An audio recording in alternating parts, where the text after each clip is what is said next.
राधे राधे दोस्तों, जय Shri Krishna. Good morning. इस आज फिर मुझे लेट हो गया था सुबह सुबह उठने में, क्योंकि आज मेरा फ़ोन स्विच ऑफ हो गया था।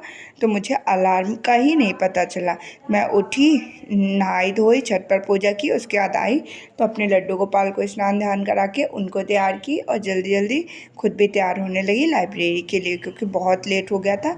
आज 7:30 हो गए थे, मतलब सब तैयार वगैरह होते होते। फिर मैं लाइब्रेरी निकली। लाइब्रेरी में पहुँचते पहुँचते मुझे 8 बज गए थे दोस्तों। जब मुझे लेट हो जाता है ना तो मुझे बिल्कुल अच्छा नहीं लगता है। मैं कोशिश करती हूँ कि 7 बजे तक ही लाइब्रेरी पहुँच जाऊँ, लेकिन आज मुझे लाइब्रेरी पहुँचने में 1 घंटे लेट हो गया था। फिर भी मैं गई तो सब अपनी कॉपी किताब सब अच्छे तरीके से रखी और पढ़ना स्टार्ट कर दिया दोस्तों। आप लोग सुबह कितने बजे लाइब्रेरी जाते हैं, आप लोग कमेंट करके बताइएगा। और आपके स्टैटिक जीके में कौन कौन से टॉपिक्स कंप्लीट हो गए हैं, पॉलिटी आपकी कंप्लीट हो गई है कि नहीं, और हिस्ट्री में आपने कौन कौन से टॉपिक्स कंप्लीट कर दिए हैं, ये आप कमेंट बॉक्स में ज़रूर बताइएगा। मैं अभी यही 3 सब्जेक्ट को लेकर चल रही हूँ दोस्तों।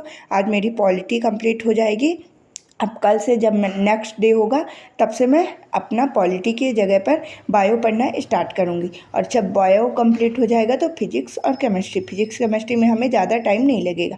उसके बाद जब ये साइंस वाला पोर्शन मेरा कंप्लीट हो जाएगा ना, तो उसके बाद इकोनॉमिक्स और जियोग्राफी पढ़ना स्टार्ट करूँगी। दोस्तों, आप लोग भी कोशिश करिए, जैसे जैसे मैं सब्जेक्ट वाइज टॉपिक वाइज अपने कंप्लीट करती जाती हूँ, आप लोग भी मेरे साथ साथ सारे टॉपिक सारे सब्जेक्ट कंप्लीट करते जाइए। आप लोग देखेंगे कि 100% एग्ज़ाम के 20 दिन पहले हमारा सारा सिलेबस रिवीजन हो जाएगा। और 20 डेज बचेंगे जब हमारे पास, तो उसमें हम प्रॉपर मॉक टेस्ट लगाएंगे और उनमें उनका पूरा एनालिसिस करेंगे और उसमें देखेंगे कि हमारी क्या कमियां हो रही है जिससे हमारे क्वेश्चन गलत हो रहा है। बस उन्हीं कमियों को हम सुधार करेंगे और 100% सिलेक्शन ले लेंगे दोस्तों।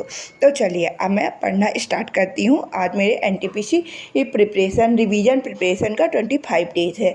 तो आज मैंने स्टैटिक डीके में खेल वाले पोर्शन को पूरा रिवीजन किया है कंप्लीट। एक बार मैंने पहले भी रिवीजन किया था, लेकिन कुछ कुछ चीज़ें मुझे भूल रही थी। मैं जैसे सेक्शनल मॉक टेस्ट देती हूँ ना, उसमें कुछ खेल वाले टॉपिक से मेरे कुछ क्वेश्चंस नहीं बन रहे थे, इसलिए मैंने सोचा कि मैं एक बार खेल वाले टॉपिक्स का प्रॉपर पूरा रिवीजन कर लूँ।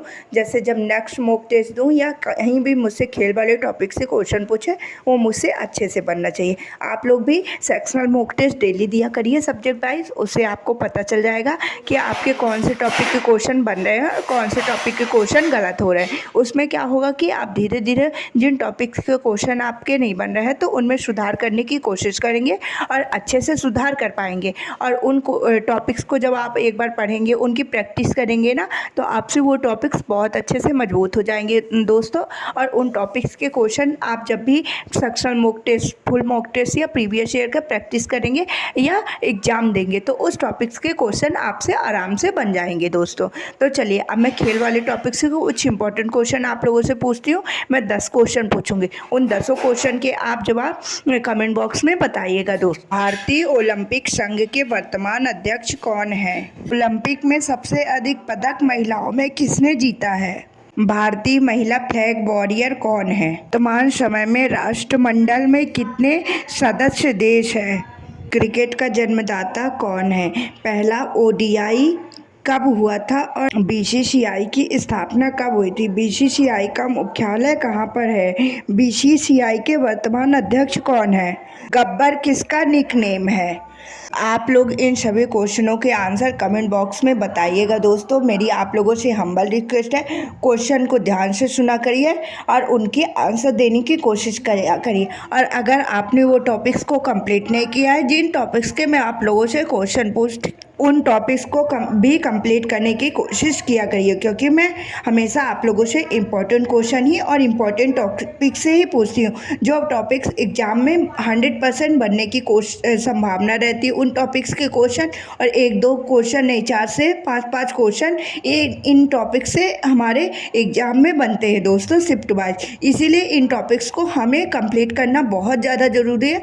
और आपको तो पता है कि स्टैटिक जीके का हमारे एग्जाम में कितना बड़ा रोल है, इसीलिए हमें अपना अगर जीके जीएस में नंबर स्कोर करना है ना दोस्तों, तो स्टैटिक जीके अपना स्ट्रॉन्ग करना होगा। फिर स्टैटिक जीके वाला पोर्शन मेरा कंप्लीट हो गया था। उसके बाद मैंने पॉलिटी को पढ़ना स्टार्ट कर दिया था। पॉलिटी में कुछ चीज़ें इंपॉर्टेंट आर्टिकल्स वगैरह जो बचे थे तो उसको मैंने कंप्लीट कर लिया। आज से मेरी पॉलिटी वाला पूरा पोर्शन कंप्लीट हो गया है। अब कल से मैं बायो पढ़ना स्टार्ट करूँगी। क्या आप लोगों ने भी पॉलिटी को कंप्लीट कर लिया है दोस्तों? यदि नहीं किया है तो अभी टाइम है, आप लोग पॉलिटी को बहुत अच्छे तरीके से कंप्लीट कर लीजिए, क्योंकि जैसे आरपीएफ कांस्टेबल का एसआई इसका भी एग्जाम हुआ ना, उसमें पॉलिटी से 5 से 6 क्वेश्चन बनते हैं दोस्तों। इसीलिए पॉलिटी में हमें अपने आर्टिकल पूरे कंप्लीट करने हैं, संविधान संशोधन जो भी हुए उनको कंप्लीट करने हैं, और कुछ इंपॉर्टेंट चीज़ें संविधान सभा वगैरह, अनुसूचियाँ, विदेशी स्रोत, ये सारी चीज़ों को एक बार आप प्रॉपर कंप्लीट कर लीजिएगा दोस्तों, क्योंकि पॉलिटी में तो डायरेक्ट आर्टिकल से ही क्वेश्चन बन जाते हैं। उसके बाद मेरा पॉलिटी वाला पोर्शन कंप्लीट हो गया था, तो मैंने हिस्ट्री पढ़ना स्टार्ट कर दिया था। हिस्ट्री में मैं अकबर पढ़ रही थी, तो मैंने आज अकबर के नवरत्न पढ़े हैं। बताइए, अकबर के नवरत्नों में से बीरबल का वास्तविक नाम क्या था? अकबर के नवरत्नों में से तानसेन कहाँ से संबंधित है? उसके बाद मैंने हिस्ट्री वाला भी पोर्शन कंप्लीट कर लिया था, तो मैंने मैथ्स की क्लासेस लेना स्टार्ट कर दिया है। मैथ्स में मैंने आज अलजेब्रा वाला टॉपिक्स को स्टार्ट किया है, क्योंकि अलजेब्रा से भी क्वेश्चन बनते हैं, और आपको तो पता है कि एनटीपीसी में एडवांस मैथ्स का भी बहुत ज़्यादा रोल है। जैसे 30 क्वेश्चन बनेंगे ना, तो उसमें 10 क्वेश्चन हमारे एडवांस मैथ्स से पूछता है। इसीलिए अर्थमेटिक के साथ साथ हमें एडवांस मैथ्स को भी अपने अच्छा मजबूत बनाना है। फिर मैथ्स वाला भी पोर्शन हो गया था। उसके बाद मैंने करंट अफेयर की क्लासेस लेना स्टार्ट कर दिया। जब करंट अफेयर की क्लासेस मेरी कंप्लीट हो गई थी, उसके बाद मैं घर चली गई। घर में गई, मैंने खाना वगैरह खाया, थोड़ा सा रेस्ट लिया और दोबारा से लाइब्रेरी आ गई। जब मैं दोबारा से लाइब्रेरी आएगी तो फिर भी मैंने मैथ्स को पढ़ना स्टार्ट किया। मैथ्स में अभी मैंने अर्थमेटिक वाला पोर्शन पढ़ा। पहले मैंने सेक्शनल मॉक टेस्ट दिया, उसमें मेरे 27 मार्क्स ही आए। 3 क्वेश्चन मेरे गलत हो गए।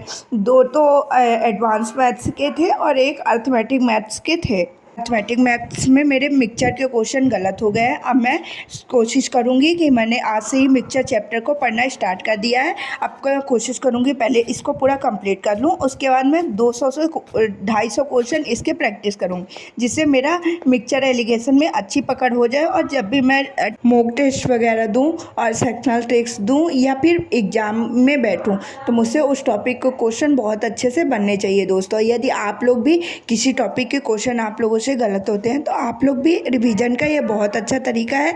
आप उस टॉपिक को अच्छे से रिवीजन करिए, उस टॉपिक से रिलेटेड 100 से 150 क्वेश्चन प्रैक्टिस करिए।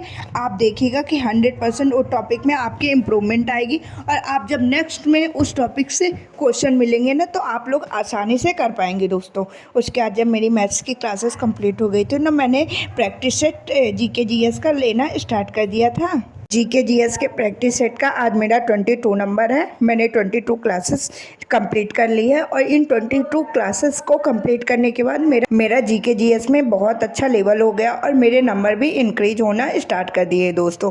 तो आप लोग भी यानी इन प्रैक्टिस सेट्स को कंप्लीट नहीं किया है तो प्लीज़ मेरी हम्बल रिक्वेस्ट है, अभी भी टाइम है, पिछले सारी क्लासेस को कंप्लीट करिए और लाइव क्लासेस से ज्वाइन हो जाए। इन क्लासेस से लेने को हमें बहुत ज़्यादा फायदा होगा, हमारे नंबर इंक्रीज होंगे। और प्रैक्टिस सेट में सर मतलब टफेस्ट से टफेस्ट पोर्शन और इजी से इजी पोर्शन सारे टॉपिक्स कंप्लीट कराते हैं, जिससे हमारे मतलब एग्जाम में डायरेक्ट क्वेश्चन बनने की संभावना रहती है दोस्तों। इसीलिए मैं आप लोगों से बार बार बोलती हूँ कि प्रैक्टिस सेट लेना बहुत अनिवार्य है, यदि आप लोग को जीके जीएस में अच्छा स्कोर करना है। मुझे करना है, इसलिए मैं लेती हूँ, और आप लोगों को भी सजेशन देती हूँ दोस्तों कि आप लोग भी लिया करिए। उसके बाद मेरी क्लासेस कंप्लीट हो गई थी, तो मैंने हिस्ट्री पढ़ना स्टार्ट कर दिया था। हिस्ट्री में सर ने आज मतलब जहांगीर वाला टॉपिक कराया। कल मेरा नवरत्न वाला टॉपिक हो गया था, सर ने आज जहांगीर वाला कराया। अब मैं सुबह जब पढ़ूंगी ना, तो मैं जहांगीर वाला पूरा टॉपिक्स को रिवीजन करूंगी। इससे क्या होगा कि अभी एक बार मैंने सारी चीज़ों को अच्छे से सुन लिया है, और जब सुबह मैं पढ़ूंगी ना, तो मेरा बहुत अच्छे से रिवीजन हो जाएगा और सारी चीज़ें माइंड में सेट हो जाएंगी दोस्तों। तो आप लोग भी ऐसा ही किया करिए कि एक बार क्लासेस लिया करिए, और उसके बाद जो नोट्स प्रिपेयर आपने पहले से की है और ये वाली नोट्स, दोनों को मिक्सअप करके रिवीजन कर लीजिए। इससे आपका हिस्ट्री में बहुत अच्छा लेवल हो जाएगा दोस्तों, और हिस्ट्री के जो भी क्वेश्चन बनेंगे ना आप लोग आसानी से बना पाएंगे। उसके बाद मैंने रीजनिंग का प्रैक्टिस सेट लेना स्टार्ट कर दिया था। जब से मैंने रीजनिंग की प्रैक्टिस सेट लेना स्टार्ट किया है ना, तो जो क्वेश्चन मेरे गलत होते थे, मतलब जब मैं रीजनिंग का सेक्शनल मॉक टेस्ट देती थी, अब वो क्वेश्चन मेरे आसानी से बन जाते हैं दोस्तों। यदि आप लोग भी रीजनिंग नहीं पढ़ते या प्रैक्टिस सेट नहीं सॉल्व करते तो अभी भी टाइम है, स्टार्ट कर दीजिए। उसके बाद मैं घर के लिए निकल गई थी, तो घर गई, मैंने खाना वगैरह खाया, लड्डू गोपाल को दूध शुद्ध पिलाया, उनको सुलाया और मैं भी सोने के लिए चली गई। राधे राधे, जय Shri Krishna, good night, bye bye.